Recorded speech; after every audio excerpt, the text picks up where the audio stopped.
Politician. দাদা, ওরা তোকে 10,000 টাকা দেবে, বাহিরে থাকতে বলে। শাওন, আমি বাহিরে থাকলে আপনার সম্মান বাড়বে না। কন্যা 1, তুই এখানে থাকবি, ভাড়া দিবি? শাওন, জমি কি তোদের কাছে বিক্রি করে দিয়েছি?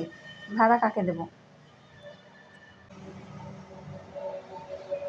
তোরা এত সাহস, তুই আমার কাছে ভাড়া চাইতে আসিস?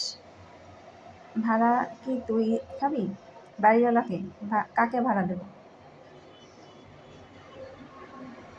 পুত্র 1, টাকা দিবেন, নয়তো মেয়ে দিবেন। শাওন, তোদের আইনের মাধ্যমে আসতে হবে। আইন যদি তোদের সম্পত্তির ভাগ দেয়, তারপর তোরা মাতুব্বরি করতে আসবি। তোদের আমি কোনোদিন ক্ষমা করব না। তোদের সাথে সম্পর্ক শেষ। তোদের খালা বেঁচে থাকতে জ্বালা দিয়ে গেছে, মেনে নিয়েছি, কিন্তু তোদের সহ্য করব না। আমার সার্টিফিকেট সরানো তোদের কাজ, ফেরত দিবি। এখনো এখানে তোরা থাকিস কেন?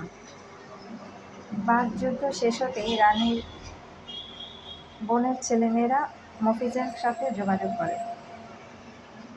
পুত্র 2, খালু অসুস্থ, তার জন্য তদবির দিবেন, সুস্থ হবে নয়তো মারা যাবে। মফিজ, রানীর বোনকে অনেক তদবির দিয়েছি, সে যেভাবে চেয়েছে সেভাবেই হয়েছে।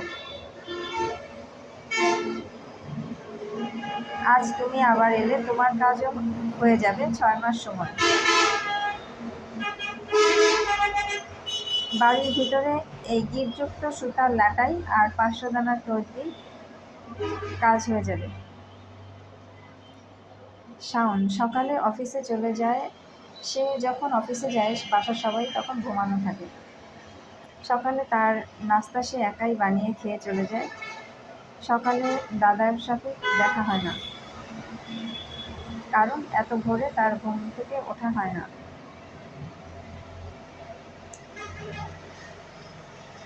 শাওন বাসা থেকে অফিসে গেছে মাত্র 45 মিনিট। এরই মধ্যে ফোন আসে, দাদা অসুস্থ। ছুটে এসে শুনতে পায় দাদা মারা গেছে। কোনোভাবেই মেনে নেওয়া যায় না। তার বড় কোনো শারীরিক অসুস্থতা ছিল না, শারীরিক দুর্বলতা ছিল, কারণ শাওন বাড়ি থেকে চলে গেলে তার খাবারের ব্যবস্থা হতো না। অথচ রানী এবং তার পরিবারের অভাবে এ বাড়িতেই তারা পড়ে থাকত এবং তাদের কখনো অযত্ন হয়নি।